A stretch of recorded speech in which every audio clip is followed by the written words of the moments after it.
하나님을 떠난 인간의 영과 육은 공허하고 혼돈하며 깊은 흑암 속에 있는 것과 같습니다. 그의 심령은 창조하실 때 빛이 없었던 어두운 세상과 같기 때문입니다. 하나님의 영광을 덧입지 못한 심령은 세상이 전부이기 때문에 영원한 나라를 소망할 수가 없어요. 그래서 그리스도의 밝은 빛으로 나온 성도들은 그리스도를 만나지 못한 사람들에게 복음을 전해야만 합니다. 진리를 아는 성도가 사람들을 주님께 인도하지 않는다면 그들은 영원한 사망으로 떨어질 수밖에 없어요. 사람은 꿈을 이루고 많은 재물과 권력을 가진다고 해도 공허함이 마음을 덮고 있기 때문에 만족감이 없습니다. 그래서 신기루와 같은 세상에서 자기 만족을 위해서 사망의 골짜기를 향해 달려가는 어리석음을 범하고 있는 것입니다. 사탄의 계략에 속아 둘째 사망에 빠진 인간을 불쌍하게 여기신 하나님께서 그들을 위해 제일 먼저 빛을 주셨습니다. 그 빛은 세상을 밝히는 해와 달과 같은 그런 빛이 아니라 죄된 인간을 구원하는 영광의 빛이었습니다. 죄로 인해 사망에 갇힌 사람들은 하나님의 영광의 빛이 있어야만 생명을 얻을 수 있기 때문에 제일 먼저 영광의 빛을 주신 것입니다. 요한복음 18장 12절 예수께서 또 말씀하여 이르시되 나는 세상의 빛이니 나를 따르는 자는 어둠에 다니지 아니하고 생명의 빛을 얻으리라. 예수님께서는 자신이 만물을 창조하셨다라고 말을 하고 있습니다. 이 세상에 빛으로 내가 왔어 라고 말씀을 하시며 나를 따르는 자는 영원한 생명을 얻을 것이다 라고 아주 정확하게 말씀하고 계세요. 말씀으로 천지를 창조하신 성자 하나님께서 세상에 직접 오실 수밖에 없었던 이유는 하나님과 사람의 사이를 죄가 가로막고 있기 때문입니다. 이 죄의 담은 오직 죄가 없으신 예수님만 허물 수 있기 때문에 죄를 대속하기 위해서 이 세상에 오셨어요. 예수님께서 화목제물이 되어 단번에 속죄해 주시기 전에는 모세가 받은 율법대로 성막에서 제사를 드렸습니다. 백성들은요, 죄를 지을 때마다 내가 거짓말을 했다거나 혈기를 냈다거나 부모에게 함부로 했다거나 이런 죄를 지을 때마다 흠 없는 짐승을 제물로 가지고 와서 그 짐승에게 직접 안수합니다. 그리고 제사장이 그 짐승을 죽여서 그 피로 속죄함을 받게 하는 거죠. 그러니까 죄가 없는 짐승들이 날마다 죽어야 된다 말이죠. 백성들이 죄를 지을 때마다 속죄 제물을 드리는 것이 법이에요. 그래서 수많은 짐승들은 인간의 죄로 인해서 죽을 수밖에 없었습니다. 이렇게 백성들의 생명을 살려야 하는 제사장이 타락했단 말이에요. 그래서 그들이 드리는 제물은 공의로운 제물이 될 수가 없었던 거예요. 죄를 지어도 하나님께서 즉시 심판하지 않습니다. 지금과 같지요? 우리가 죄를 지어도 하나님이 심판하지 않아요. 정말 내가 죄를 지었을 때 이런 데라도 탁 부딪혀서 무릎이라도 아프면 하나님이 나한테 말씀하시나 봐. 이러기라도 할 텐데 아무리 죄를 지어도 심판하지 않고 자비를 베풀고 계신단 말이죠. 그러니까 그들은 하나님이 어디에 계셔? 내가 이렇게 막 살아도 상관없잖아 라고 하면서 하나님을 조롱하기 시작을 했어요. 하나님께서는 법을 어긴 제사장들이 드린 봉헌문과 제사를 받지 않으셨습니다. 그들은 흠없는 제물을 드려야 함에도 불구하고 더러운 떡을 드리기를 주저하지 않았어요. 눈먼 희생제물을 드리는 걸 두려워하지 않았습니다. 백성들은 죄를 지으면 반드시 죄사함을 받아야 합니다. 그런데 어처구니 없게도 제사를 주관하는 제사장들이 타락한 것입니다. 더 이상 그들이 드리는 짐승의 피로는 죄사함을 받을 수 없기 때문에 성자 하나님께서 직접 성육신하셔서 이 세상에 오신 것입니다. 예수님께서는 자신의 몸을 화목제물로 드리면서 모든 사람의 죄를 단번에 사해 주신 거예요. 인간이 아무리 착하게 살고 하나님께 정성을 들여도 그리스도가 없는, 자신을 단번에 화목제물로 드린 그 그리스도가 없는 그 제사는 하나님께서 받지 않습니다. 오직 예수 그리스도의 이름으로 드리는 성도들의 믿음과 헌신만 받으시기 때문에 그래요. 그렇기 때문에 우리가 지금 예수님의 이름으로 기도를 드릴 수가 있는 것입니다. 여기에 소와 양을 데리고 오지 않아도 된다 말이죠. 예수님의 이름을 앞세워서 하나님께 회개하고 용서를 받을 수가 있는 거예요. 얼마나 편합니까, 여러분? 근데 우리는 이것조차도 하지 않는단 말이에요. 히브리서 5장 8절에서 10절, 그가 아들이시면서도 받으신 고난으로 순종함을 배워서 온전하게 되셨은즉 자기에게 순종하는 모든 자에게 영원한 구원의 근원이 되시고 하나님께 멜기세덱의 반차를 따른 대제사장이라 칭하심을 받으셨느니라. 예수님께서는 하나님이십니다. 그리고 대제사장이에요. 그리고 선지자가 되시는 분이에요. 지금까지 아론의 자손들이 태어나면 반차를 따라 제사장이 된 것보다 더 우월하신 멜기세덱의 반차를 따라 대제사장이 되셨습니다. 아론의 자손은 태어나면 율법대로 대제사장의 직무를 감당해야 했어요. 그러나 인간은 정해진 수명이 있습니다. 나이가 들면 할 수 없죠. 그래서 계속해서 대제사장이 바뀔 수밖에 없는 거예요. 사람에 따라 충성된 대제사장도 있습니다. 그런데 타락한 제사장도 있단 말이죠. 하지만 멜기세덱의 반차를 따라 대제사장이 되신 그리스도는 영원히 살아계신 하나님이기 때문에 대제사장의 신분 역시 바뀌지 않습니다. 그러니까 대제사장이, 죄를 사해주는 대제사장이 영원히 살고 있기 때문에 우리는 언제든지 사함을 받을 수가 있는 거예요. 대제사장이 바뀌지 않기 때문에 그에 따른 법도 바뀌지 않습니다. 그리스도께서는 영광을 받으시기에 합당한 분이지만 원죄를 대속하기 위해서 성육신하셨고 죄가 없는데도 제물이 돼서 십자가에서 죽어주셨습니다. 오늘 설교만 잘 들으면 성경 한 권을 다 이해할 수 있단 말이죠. 그러나 사망을 이기고 부활하셨으므로 그 능력으로 아들로 인정을 받은 것입니다. 자, 어떻게 받았다고요? 고난을 받으셨어요. 그런데 고난을 받을 걸 알면서도 하나님의 명령에 순종했다는 것입니다. 그리고 그 일을 다 해냈다는 거예요. 그것으로 하나님께 순종했다고 말씀을 하시고 너는 내 아들이라고 그 능력으로 인정을 받은 거예요. 그리스도를 믿는 성도는 이제 짐승으로 제사를 드리지 않아도 됩니다. 회개만 하면 죄를 용서받을 수 있게 되었어요. 완전한 구원의 역사를 이루신 그리스도께서는 멜기세덱의 반차를 따라서 대제사장이 되셨기 때문에 더 이상 사람이 대제사장이 되지 않아도 되는 거예요. 그리고 짐승으로 제사를 드리지 않아도 됩니다. 창세기 14장 18절에서 20절, 살레망 멜기세덱이 떡과 포도주를 가지고 나왔으니 그는 지극히 높으신 하나님의 제사장이었더라. 그가 아브라함에게 축복하여 이르되 천지의 주제시오 지극히 높으신 하나님이여 아브라함에게 복을 주옵소서.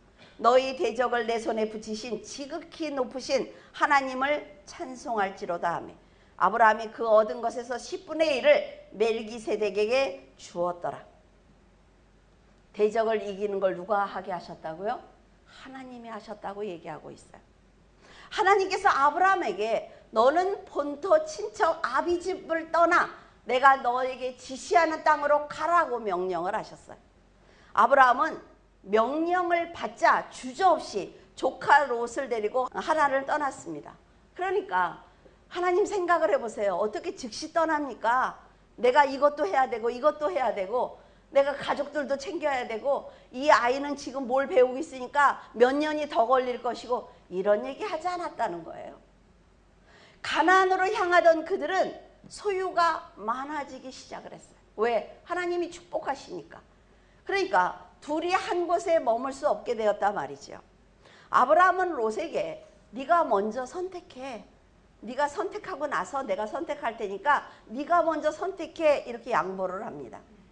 롯은 소돔과 고모라가 에덴 동산처럼 좋아 보였어요. 그러니까 그곳으로 가겠습니다 라고 선택을 했고 아브라함과 헤어져 소돔으로 떠났습니다. 아브라함이 선택권을 먼저 준 것은 마음에 여유가 있었기 때문이에요. 하나님께서 큰 민족을 이루게 하실 거야 라는 걸 믿었단 말이에요. 자신을 저주하는 자를 저주하고 축복하는 자를 내가 축복할게 하신 그 약속을 의심 없이 믿었어요. 이것이 이루어졌습니까? 아니요. 아직 이루어지지 않았어요. 그런데 하나님께서 나에게 말씀하셨으니까. 지금 성경에 기록이 되어 있으니까.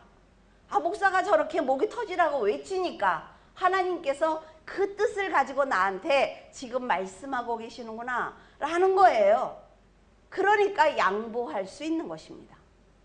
하나님의 말씀을 의심 없이 믿었던 아브라함은 자신이 어떤 선택을 할지라도 하나님께서 도와주실 것을 믿었어요. 왜? 내가 선을 기준으로 해서 내가 이 사람과 상대를 할 때 내 중심이 선이면 하나님께서 하실 거야 라는 믿음이 있단 말이에요. 자신의 소유를 모두 하나님께서 주셨다는 것을 믿은 사람입니다. 앞으로의 인생도 하나님께서 인도하실 것을 믿었어요. 그러니까 두렵지 않은 것입니다. 여러분은 여러분의 인생이 두려우십니까?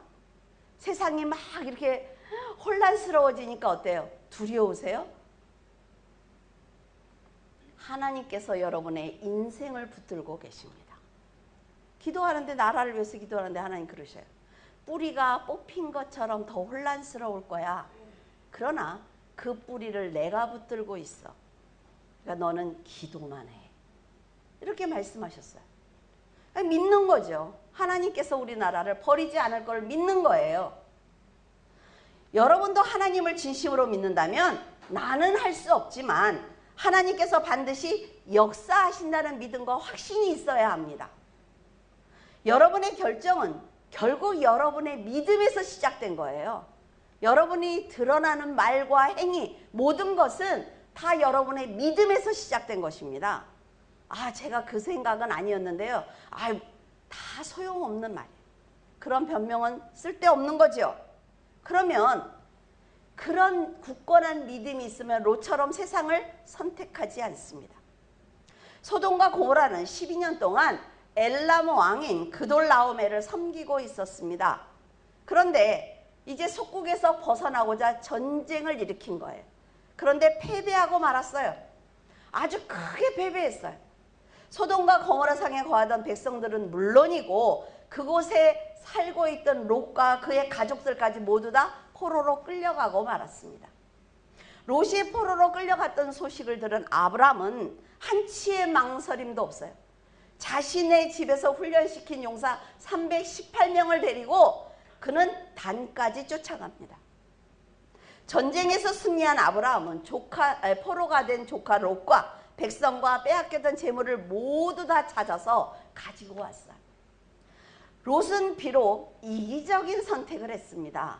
하지만 아브라함은 영적으로 큰 사람이라 말이죠. 그러니까 그의 생명을 구하기 위해서 나간 것입니다. 자기가 죽을 수도 있어요. 그러나 하나님께서 자기에게 해주신 약속이 있잖아요. 열국의 아비가 된다 그러면 자기가 살아있어야 되는 것 아닙니까? 그러니까 생명을 구하기 위해서 가는 거예요. 롯과 함께 돌아온 아브라함 앞에 대제사장 멜기세덱이 오셨습니다. 잘 들으셔야 돼요. 멜기세덱은 의의 왕이면서 살렘 왕, 즉 평강의 왕입니다. 그러면 하나님이라는 얘기죠. 그분은 아비도 어미도 없다고 기록하고 있죠. 족보도 없대요. 시작한 날도 없고 끝나는 생명의 끝도 없다라고 얘기하고 있습니다. 이런 분은 하나님밖에 없어요. 하나님의 아들과 방불하여 항상 대제사장으로 계신다라고 얘기를 하고 있습니다. 살레망 멜기세덱은 떡과 포도주를 가지고 오셔서 하나님께 아브라함을 축복해 달라고 기도하십니다. 그러자 자신을 축복하시는 멜기세덱 대제사장에게 아브라함은 전쟁에서 얻은 전리품의 10분의 1을 드립니다. 아브라함이 대제사장 멜기세덱에게 전리품의 10분의 1을 드린다는 것을 보면 아브라함은 그분이 하나님이라는 걸 알고 있는 거예요. 11조는 하나님께 드리는 것입니다. 교회에 바치는 게 아니에요. 당연히 드려야 하는데 목사들이 헌금을 마음대로 사용하는 거죠. 그러니까 신뢰를 잃은 것입니다. 그러니까 성도들이 11조를 드릴 때 어떤 생각이 듭니까? 그냥 하나님께 드리는 게 아니라 교회에 바친다는 생각을 하는 거예요. 너무나 안타까운 일이죠. 하지만요, 하나님께 드리는 것입니다. 전리품의 10분의 1을 하나님께 드리는 게 법이 아니에요. 왜? 아브라함이 11조를 드릴 때는 모세가 법을 받기 전입니다. 그런데 아브라함이 11조를 드리고 있어요. 아브라함은 멜기세덱에게 전리품의 10분의 1을 드리고 있는 것입니다. 성도들은 모든 소유를 하나님께서 주셨다고 말을 합니다. 여러분들도 그렇게 얘기하죠. 하나님께서 나를 축복하셨어. 그런데 정직한 11조는 드리지 않습니다. 왜 그럴까요? 돈이 하나님과 동등하기 때문에 그래요. 내 주머니에서 나가는 게 너무 아까운 거죠. 이런 설교하는 거요, 저 쉽지 않습니다. 여러분들이 저의 설교를 들어서 알지만 이런 헌금 설교하는 게 가장 어려워요. 그런데 정확하게는 알려드려야 돼요. 생명과 재물과 사랑하는 사람과 시간까지도 하나님께서 나에게 은혜로 주셨다는 것을 믿고 믿음으로 드리는 것이 11조입니다. 하나님께서 자신의 주인이라고 믿는다면 건강도 내 것이 아니에요. 그래서 저는 하나님께 회개를 드립니다. 왜? 하나님께서 저에게 주신 건강을 지켜내지 못했단 말이죠. 이거는 하나님께 온전한 11조를 드린 게 아니란 말이에요. 그래서 내 건강을 지키기 위해서 좋은 걸 먹어야 됩니다. 그리고 좋은 환경을 만들기 위해서 노력해야 돼요. 하나님께서 주신 사람을 아껴야 합니다. 왜? 그게 11조예요. 내 가족도 사랑하지 못하면서 무슨 하나님을 믿는다고 그래요. 최선을 다해야 됩니다. 시간을 거룩하게 채우기 위해서 기도와 찬양으로 11조를 드려야 되죠. 그리고 선한 행위를 드러내는 곳에 나를 사용해야 되는 거예요.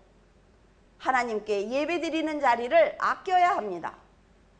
우리 교회도 어떨 때는 고민이 될 때가 있어요. 새벽 기도를 해야 되나? 수요 예배 해야 되나? 주일날 저녁 예배 해야 되나? 고민할 때가 있습니다. 왜 목사인데 안 하겠어요? 그러나 예배 시간만 늘린다고 해서 성장하느냐 말이에요. 성도들이. 11조는요, 하나님께 이미 받은 것을 드리는 것입니다. 어떤 분이 그런 얘기를 하는 걸 들었어요. 하나님께 11조를 많이 해서 더 많은 11조를 하고 싶어요. 아니요, 받은 거라도 잘하세요. 내가 지금 하나님이 나한테 준 거라도 잘하란 말이에요, 11조를. 그런데 하나님께 드릴 때는 아까워. 내 맘대로 드려요. 내 맘대로. 내 맘대로 정해서 드려. 아니요, 11조가 아닙니다. 그거는요, 감사헌금이죠.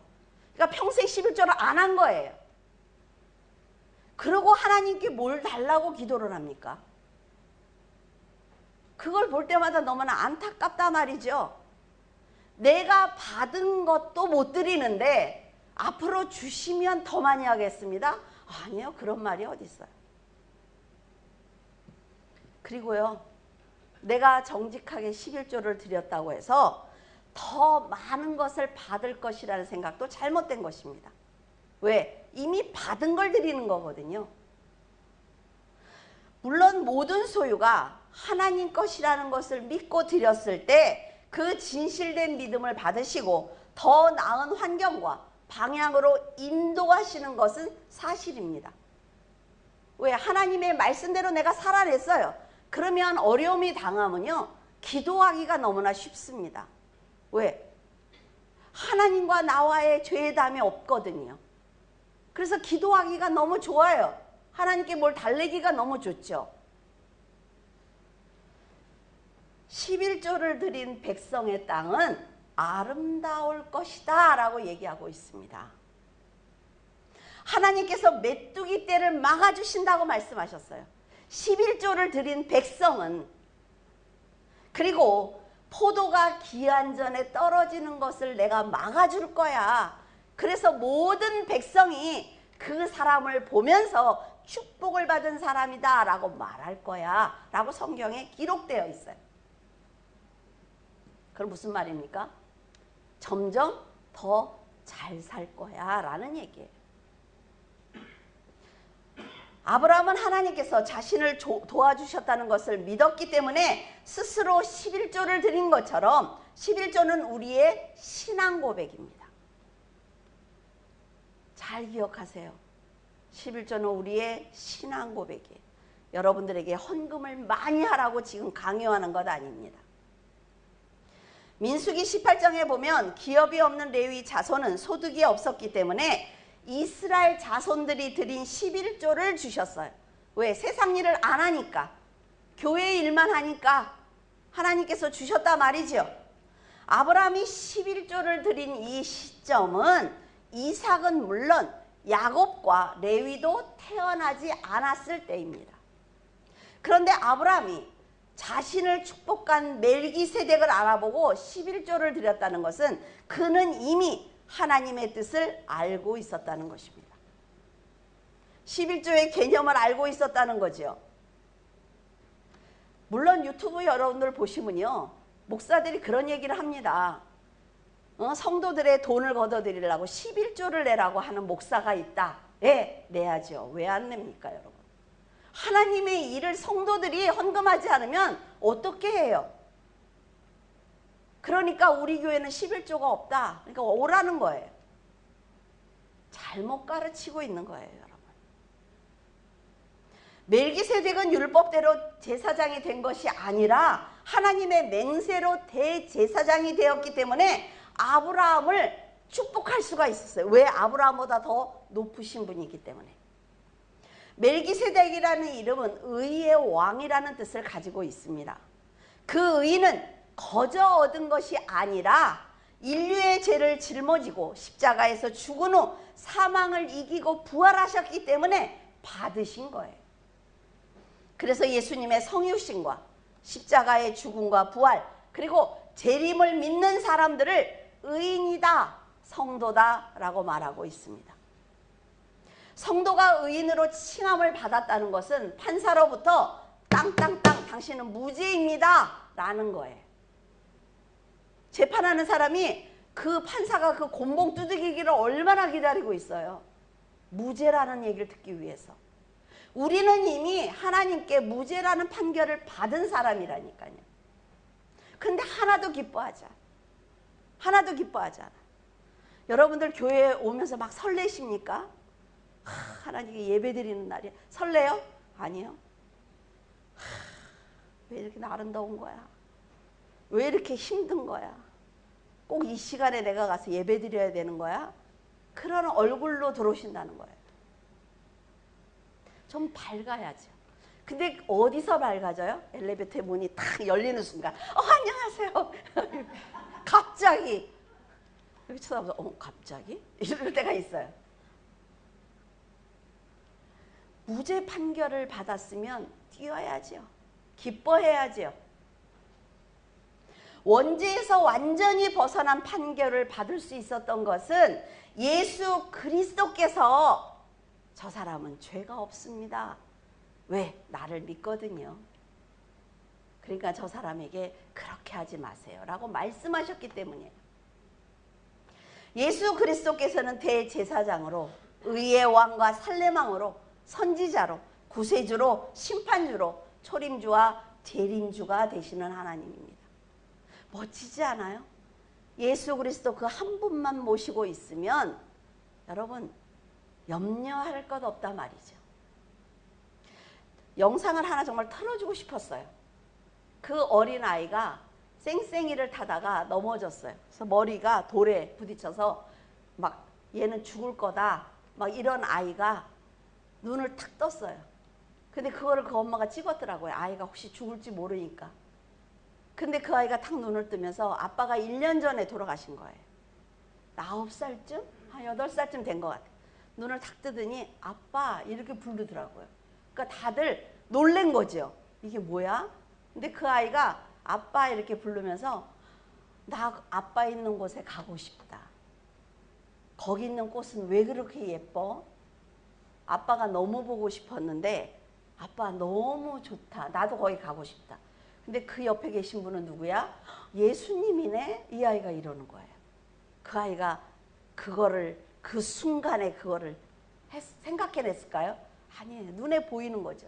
그러니까 그 옆에서 엄마가 막 흔들면서 그러지 말라고 막 이러니까 이렇게 쳐다보면서 눈물을 이렇게 흘리더니 아빠가 이렇게 좋은 곳에 있었어? 아빠 오라고 기도 안 할게. 그러니까요 여러분 천국이 있다니까요. 그렇게 아름다운 천국이 있어요. 그 천국에 들어가기 위해서 여러분들에게 이렇게 얘기하는 거예요. 창세기 2장 17절에 보면 선악을 알게 하는 나무의 실과는 먹지 말라. 네가 먹는 날에는 정령 죽으리라 하시니라. 하나님께서는 이미 아담과 하와를 만드실 때 이들이 사탄의 계략에 넘어가서 죄를 지을 것을 이미 알고 계셨습니다. 그러니까 십자가가 언제 세워졌다고요? 계획이 만세 전에, 창조하시기 전에 이미 계획된 거예요. 그래서 선악과를 먹지 말라고 미리 말씀을 해주셨어요. 여러분 하나님께서 선악과를 먹지 마 그리고 십자가까지 다 계획해 놓으신 거는 나를 사랑하는 아이들만 내 집에 들어오게 할 거야 라는 계획하에서 하신 것입니다. 그냥 우리가 아무렇게나 막 살아도 나 교회 다니고 있어. 아니요, 못 갑니다 여러분. 나무와 열매가 모두 씨 안에 들어있지요. 너무 신기하지 않습니까? 씨를 요만한 걸 심었는데 이런 나무가 자란단 말이에요. 다 들어있는 것처럼 하나님의 계시에는 처음과 나중이 다 들어있어요. 우리들의 구원과 우리가 천국에 갈 건지 지옥에 갈 건지 이미 그 씨 안에 다 들어있단 말이죠. 그러니까 하나님의 말씀을 들었을 때 그 기회를 잡고 순종해야 하는 것입니다. 저는 제 구원만 염려하면 돼요. 그런데 하나님이 맡겨주신 사명이니까 이러고 있는 거예요. 그래서 어떨 때는 저도 시험 들 때가 있습니다. 너무 힘들 때가 있어요. 여러분들이 너무 막말을 막 한다던가 정말 제가 이렇게 보면서 야, 목사가 돼서 교회를 이렇게 성장시키지 못하나? 이렇게 괴로울 때가 있단 말이죠. 그러나 하나님께서 하신다는 생각을 하니까 믿음으로 사는 거예요. 여러분들의 영혼을 위해서 기도할 수밖에 없는 거죠. 왜? 제 사명이니까. 여러분도 여러분의 영혼을 위해서 기도하세요. 정말 여러분 천국에 들어가지 못하면 큰일 납니다. 뱀이 사악하다는 것을 알고 계셨던 하나님께서는 뱀에게 내가 너로 여자의 원수가 되게 할 거야. 네 후손도 여자의 후손과 원수가 되게 할 거야. 여자의 후손은 네 머리를 상하게 할 것이고 너는 그의 발꿈치를 상하게 할 거야 라고 미리 말씀해 주셨어요. 이 예언은 십자가를 지는 과정에서 모두 다 성취되었습니다. 성경을 보면 언제나 미리 예언하시죠. 그리고 그 예언을 성취하는 과정의 반복이 성경이에요. 살레망 멜기세덱은 복의 근원이 될 아브라함에게 떡과 포도주를 가지고 오셔서 하나님의 이름으로 축복하십니다. 아브라함에게 떡과 포도주를 가지고 오셨다는 의미가 뭘까요? 그것은 자신이 이미 죄인들을 위해서 죽을 수밖에 없는 어린 양이라는 걸 알고 계시는 거예요. 그래서 아브라함의 죄를 사해 주시는 것입니다. 떡과 포도주를 가지고 오셨다는 것은 그 의미라 말이죠. 떡은 주님의 몸이고 포도주는 주님의 보혈이기 때문에 그렇습니다. 비록 하나님께서 롯을 구할 수 있도록 전쟁에 승리하게 하셨죠. 아주 중요한 얘기를 하고 있어요, 여러분. 그런데 그로 인해서 피를 흘렸습니다. 의도치 않게 사람을 죽일 수밖에 없었단 말이죠. 그러니까 그 모든 행위가 하나님께는 죄가 되는 것입니다. 그럼 롯을 구하러 가서 안 죽입니까? 죽이지요. 그런데 하나님이 보실 때는 전쟁에 이기도록 승리도 하게 하셨고 이렇게 구할 수 있도록 하셨지만 하나님께는 죄가 되는 거예요. 그 개념이 이해가 되십니까? 그래서 멜기세덱 제사장이 떡과 포도주를 가지고 아브라함의 죄를 사해 주는 것입니다. 1절에 만군의 여호와가 이르노라 내가 내 사자를 보내리니 그가 내 앞에서 길을 준비할 것이요 또 너희가 구하는 바 주가 갑자기 그의 성전에 임하시리니 곧 너희가 사모하는 바 언약의 사자가 임할 것이라. 성자 하나님께서는 타락한 제사장들에게 더 이상 백성을 맡길 수 없었습니다. 그래서 직접 이 세상에 오시기로 결정하신 거죠. 뱀에게 여자의 후손은 네 머리를 상하게 할 것이요 너는 그의 발꿈치를 상하게 할 것이라고 하신 그 말씀을 성취하실 때가 된 거예요. 그러니까 미리 말씀하시지만 그 때가 있단 말이죠. 때가. 여기에서 말씀하시는 사자는 세례 요한을 말합니다. 말라기 선지자를 끝으로 400년 동안 하나님의 말씀을 외치는 선지자가 세워지지 않았어요. 그런데 이런 암흑시대에 부름을 받은 세례 요한은 메시아의 길을 예비하기 위해서 많은 사람들에게 회개하라고 말하고 있습니다. 마가는 말라기 3장 1절과 이사야 40장 3절을 인용을 해서 세례 요한을 이렇게 소개하고 있습니다. 세례 요한은 온 유대 지방과 예루살렘 사람들에게 메시아가 오실 것이므로 자기의 죄를 회복하고 요단강에 나와서 세례를 받으라 라고 절한다고 했어요. 그는 낙타털로 만든 옷을 입고 허리에 가죽띠를 띠고 메뚜기와 석청을 먹으며 자신이 누릴 수 있는 세상의 모든 것을 스스로 버린 사람입니다. 세례 요한이 말하기를 나보다 능력이 많으신 이가 내 뒤에 오시나니 나는 굽혀 그의 신발끈을 풀기도 감당하지 못한다 라고 말하고 있습니다. 예수님이 이렇게 위대하신 분이라 말이죠. 자신은 지금 물로 세례를 베풀지만 구세주이신 예수님께서는 성령으로 세례를 베푸시는 전능하신 분이라고 말했어요. 초림 예수님께서 세상에 오신 것은 이미 도끼가 나무 뿌리에 놓인 것과 같은 것입니다. 치기만 하면 된다 말이죠.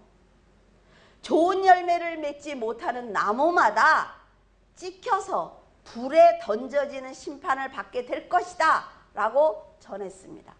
그래서 여러분들에게 날마다 이렇게 똑같은 얘기를 하는 거는 좋은 열매를 맺으라고 말씀드리는 거예요. 그리고 예수님을 믿지 않는 사람들은 곳간에 들어가지 못한 쭉정이처럼 꺼지지 않는 지옥불에 던져질 것이니까 회개하라고 하고 있습니다. 세례 요한은요, 여호와의 사자로서 죽는 날까지 자신의 사명을 잘 감당한 사람입니다. 요한복음 3장 16절에서 18절 우리 다 함께 읽어볼까요? 시작. 하나님이 세상을 이처럼 사랑하사 독생자를 주셨으니 이는 그를 믿는 자마다 멸망하지 않고 영생을 얻게 하려 하심이라. 하나님이 그 아들을 세상에 보내신 것은 세상을 심판하려 하심이 아니요 그로 말미암아 세상이 구원을 받게 하려 하심이라. 그를 믿는 자는 심판을 받지 아니하는 것이요 믿지 아니하는 자는 하나님의 독생자의 이름을 믿지 아니하므로 벌써 심판을 받은 것이니라. 이 말씀을 보면요, 세상은 이미 심판을 받은 곳입니다. 사람들이 사탄의 종으로 살면서 사망에 갇혀 있는 것을 보신 예수님께서 성육신 하심으로 구원의 역사를 성취하신 거예요. 그러나 사람들은 자신의 행위가 너무나 더럽고 악하기 때문에 빛보다 어두움을 더 사랑하는 죄를 짓고 있습니다. 자, 사람이요, 그렇게 생각하시면 돼요. 이 물에 빠졌어요. 물에 빠졌어. 타이타닉 같은 거 보면 엄청 빠져 있죠. 그럴 때 구하러 왔어요. 근데 배에 오른 사람들은 살았어요. 똑같은 얘기예요. 자, 한 배를 타고 있었어요. 사망이라는 배를 한 배를 타고 있었어요. 그런데 지금 배가 침몰하면서 다 죽게 생겼어요. 근데 예수님이 그렇게 외치시는 거예요. 자, 지나가는 배를 타는 사람은 살아 라고 말씀을 하셨어요. 그러면 최선을 다해서 올라야지요. 그 배에 올라야 되는 것 아닙니까? 그런데 그래, 지나가, 또 기회가 있겠지, 또 지나가. 타이타닉에 그 배에 못한 사람은 다 얼어 죽더라고요. 똑같은 얘기입니다. 예수님께서 말씀하셨어요. 지금이 너에게 기회야. 예수 그리스도의 방주를 타야 돼. 지금이 기회야 라고 했는데 뭐라 그래? 조금 더 술 마시고 조금 더 놀고 기회는 얼마든지 있어요 라고 말하고 있단 말이에요. 기회는 우리가 정하는 게 아닙니다, 여러분. 하나님이 정하는 거예요. 죽을 일이 쌓인 세상입니다. 갔다 올게 인사하고 나가다가 그 인도로 차가 올라와서 죽는 사람들도 있잖아요. 자기가 죽을 줄 알까요? 지금까지 하나님의 이름을 더럽히고 조롱했던 자신의 죄가 빛으로 나오면 낱낱이 드러날까 봐 진리로 나오지 않는 것입니다. 그러니까 나오기 싫으니까 뭐라고 해요? 나는 하나님이 안 믿어져요. 정말 천국이 있을까요? 나는 천국이 있는 걸 못 믿기 때문에 나는 이렇게 살다가 그냥 죽는 사람도 있어야 하지 않을까요? 이런 얘기를 하더라고요. 하지만 사람들이 회개하고 빛으로 나오든 아니면 어둠에 그대로 머물러 있든 상관이 없어요. 구원의 역사와 심판은 이미 시작되었습니다. 지금 이 설교를 듣는 것이 바로 여러분에게 기회일 수 있다 말이죠. 이 깨달음을 기회로 삼아서 회개하고 돌이킨다면 빛으로 인도하신 하나님께서 보호해 주실 것입니다. 2절에 그가 임하는 날을 누가 능히 당하며 그가 나타나는 때에 누가 능히 서리요 그는 금을 연단한 자의 불과 표백하는 자의 잿물과 같을 것이라. 세상에 태어난 사람들은 모두 다 죄인입니다. 자신은 착하게 살았다고 주장하지요. 그리고 정말 착하게 사는 사람도 많이 있어요. 그럴지라도 인간은 아담의 후손이기 때문에 처음부터 죄인입니다. 자, 김혜천 장로님의 아들이 나는 김씨가 싫어요. 난 백씨가 좋아. 그렇다고 백씨가 됩니까?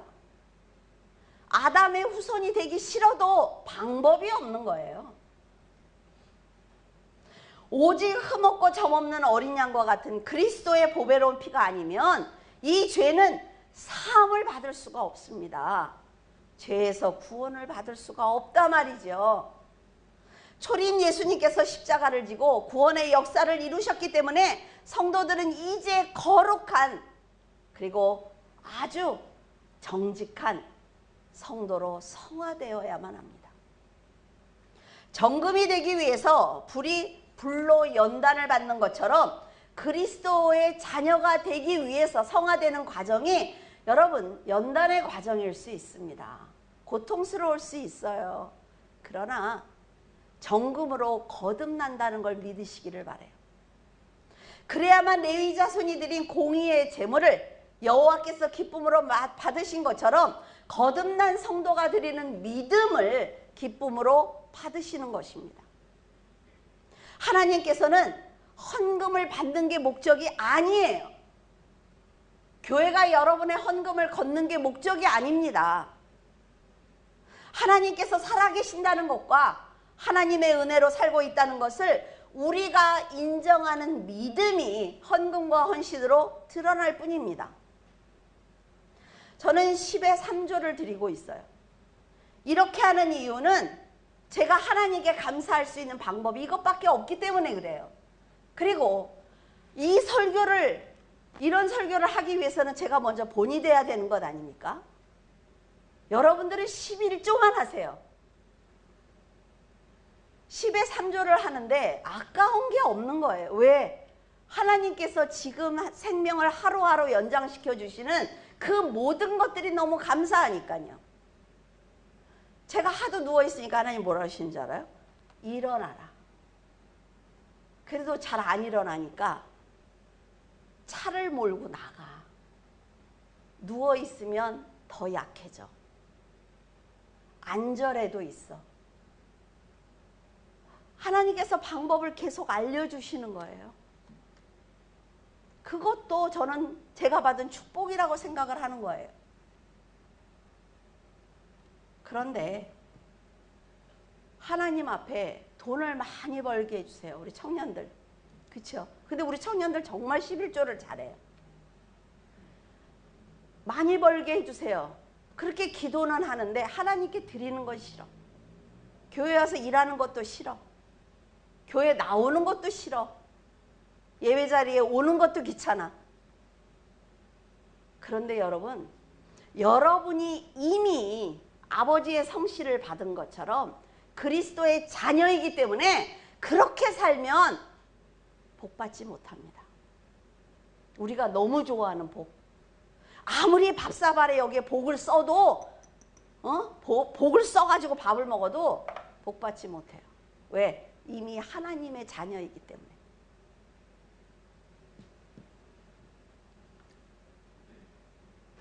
여러분이 정말 이 말라기 설교를 제가 언제 하겠습니까? 마지막이에요. 이걸 정확하게 알아야 여러분의 신앙이 흔들리지 않는다 말이죠. 그래서 이렇게 듣기 싫은 소리를 계속 하고 있는 거예요. 하나님께서 받으시는 공의로운 재물은 바로 예수님이 흘리신 보혈에 감사하는 정금과 같은 성도입니다. 사탄이 아담을 유혹한 것처럼 성도를 지금도 유혹하고 있습니다. 그리스도를 의지하는 성도들은 오직 하나님만 바라봐야 된단 말이죠. 그래야 흔들리지 않습니다. 하나님의 뜻을 알고도 점치는 자와 간음하는 자와 거짓 맹세하는 자와 품꾼의 싹세 대하여 억울하게 하는 자와 고아와 가부를 압제하고 나그네를 억울하게 하고 하나님을 경외하지 않는 자들은 반드시 심판을 받습니다. 그 심판이 뭐예요? 길에 가다 넘어지고 사업이 망하고. 아니요, 그런 것 아니에요. 구원받지 못해요. 왜냐하면 예수 그리스도가 천국의 문이시거든요. 예수 그리스도의 명패를 가지고 있어야 거길 들어가는데 없다 말이죠. 그런데 거기 가서 뭐라 그래요? 내가 당신을 위해서 모두 했고 내가 얼마나 몇십 년 동안 주의를 잘 지켰고. 소용없다 말이죠. 입으로는 신앙을 고백하면서 정직한 신앙을 갖지 않는다면 하나님의 진노를 받습니다. 그래서 가식적인 신앙을 가지고 하나님을 시험하지 않기를 바라요. 6절에 나 여호와는 변하지 아니하나니 그러므로 야곱의 자손들아 너희가 소멸되지 아니하느냐. 저는 이 말씀을 붙들고 얼마나 울었나 몰라요. 너무 감사해서. 믿음의 자녀에겐 최고의 말씀입니다. 하나님이 변하지 않는데요. 그래서 너도 소멸되지 않는데요. 내가 살아있는 한 너는 안전하대요. 엄청난 축복의 말씀입니다, 여러분. 이 말씀을 붙든 성도는 절대로 낙심하거나 원망하거나 의심하지 않습니다. 하나님께서는 자녀들과 언약하신 것을 절대로 변개치 않는 분이라 말이죠. 그래서 재림 예수를 기다리고 있는 성도들은 두려워할 것이 없습니다. 자녀가 잘못될까 봐요. 그냥 버리세요. 제가 지금 고등부 아이들하고 밥을 먹으면서 너무 힘들어. 걔네들은 하는 게 오직 네. 네, 1시간 반 동안 내만 하고 있어요. 근데 그 아이들에게 공통적으로 제가 해주는 말이 있어요. 지금 네가 사는 집은 네 게 아니야. 네 부모가 빌려준 거야. 그것도 죽도록 고생해서 일하면서 너에게 베풀고 있는 거야. 그 부모에게 함부로 한다고? 세상에 나쁜 놈이죠. 그 애들이 맞는 것도 같고 안 맞는 것도 같고, 너는 부모에게 지금 빌려 쓰고 있기 때문에 부모에게 잘해야 돼. 그 값을 갚아야 돼. 그게 돈이 아니야.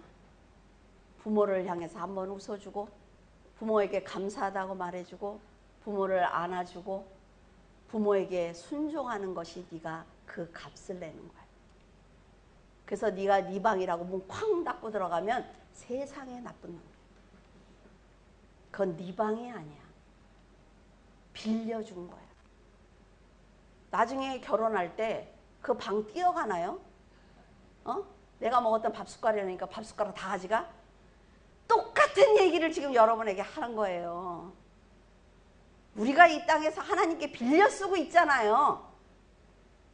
그런데 내 돈이라고 그걸 쉬어서 드릴까 말까 한다고요? 하나님한테 헌신하는데 일해놓고 불평한다고요? 똑같은 거예요. 방문 쾅 닫고 들어가는 애나 뭐가 다르냐는 거예요. 뭐가. 하나님께 이 생명까지도 빌려 쓰고 있는 것입니다. 그래서 죽음이 두렵지 않은 거예요. 육을 벗으면 더 좋은 곳으로 가니까. 여러분이 그 약속을 믿지 못해서 다른 선택을 한다면 하나님께서도 더 이상 약속을 이행하지 않을 것입니다. 저도 그럴 때 있어요. 하나님, 이렇게 그냥 사탄이 한번 탁 얼굴을 그 사람한테 보여주면 어떨까요? 무서워서 다시는 그런 짓 안 하지 않을까요? 그러다 또 회개해 앉아서 잘못했습니다. 근데 그럴 때가 있어요. 하나님, 꿈물이라도 한 번만 딱 보여주면 안 될까요? 왜? 안 되니까. 최선을 다했는데도 안 되니까 그런 기도도 한다고요. 그래서 여러분에게 거룩한 믿음과 경건한 삶을 드리라고 말하고 있습니다. 그래야만 차고 넘치는 은혜를 마음껏 받을 수가 있어요. 요런 조그만 그릇 가져오지 말고 하나님 앞에 제발 좀, 요런 그릇 갖고 와서 차고 넘치게 은혜를 주시옵소서. 쉬워요. 몇 방울만 주면 되니까. 이거 뭐 할 거야 이거. 하나님의 이름을 부르고 하나님의 자녀로 올바로 살으면서 하나님이 뭐든지 부어줄 수 있도록 큰 그릇을 준비해야죠. 근데 이 큰 그릇은요, 자기가 만드는 거예요, 여러분. 다른 사람이 만들어서 주는 거 아니에요. 하나님은요, 변하지 않는 분입니다. 그래서 더 두려운 분이에요. 여러분이 이걸 알고 언제나 신실한 믿음을 갖는 성도가 되기를 바랍니다. 기도하겠습니다. 할렐루야. 살아서 역사하신 하나님, 은혜를 감사를 드립니다. 아버지 하나님, 설교를 준비하면서 마음이 얼마나 안타까웠는지 모릅니다. 이런 설교를 단에서 해야 되는 것 자체가 너무나 고통스럽습니다. 그러나 하나님, 성도들이 복받기를 원합니다. 내가 돈을 내야만 복을 받느냐고 물을 수도 있습니다. 그러나 하나님께서는 재물과 하나님을 겸하여 섬기지 말라고 하셨습니다. 더 많은 축복의 기회가 있는데, 우리에게는 더 많은 기도의 제목이 있는데, 나는 하나님께 온전히 드리지 않으면서 원하는 것만 간구한다면 하나님, 그 기도는 응답을 받을 수가 없습니다. 아버지 하나님, 도와주시옵소서. 목사로서 우리 주 예수 그리스도를 가르쳐야 되는 이 자리에 헌금을 아버지 하나님 전하는 것 너무나 괴롭고 아프지만 하나님께서 정하신 것이기에 율법이 없기 전에 아브라함이 이미 하나님의 뜻을 알고 행한 일이기에 담대하게 전했습니다. 아버지 하나님께서 성도들의 마음을 열어주시고 하나님이 어떤 분인지 깨닫게 하시며 11조가 어떤 개념을 가지고 있는지 멜기세덱이라는 사람이 누구인지 정확하게 알아서 성도들이 주님의 뜻대로 살아갈 수 있도록 도와주시옵소서. 귀한 성도들을 축복하여 주시기를 원합니다. 그리고 하늘의 문을 열어주셔서 천국이 얼마나 아름다운 곳인지 우리 주 예수 그리스도와 동행하는 삶이 얼마나 거룩한 삶인지 깨닫고 기뻐하며 살아갈 수 있도록 축복하여 주시옵소서. 주님께서 함께 하심을 감사합니다. 우리 주 예수 그리스도 이름으로 기도드립니다. 아멘.